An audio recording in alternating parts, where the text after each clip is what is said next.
Chapitre 15e. Fin inattendue. Ah.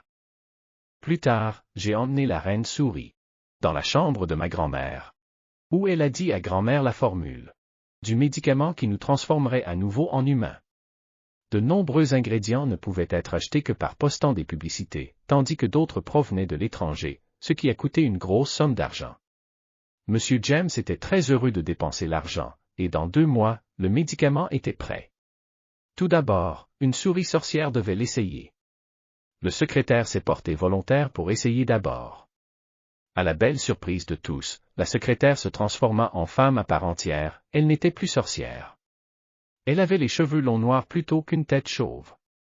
Elle avait 10 orteils plutôt que des pieds plats. La peau de son visage était fine et lisse, elle n'avait plus besoin de porter de masque.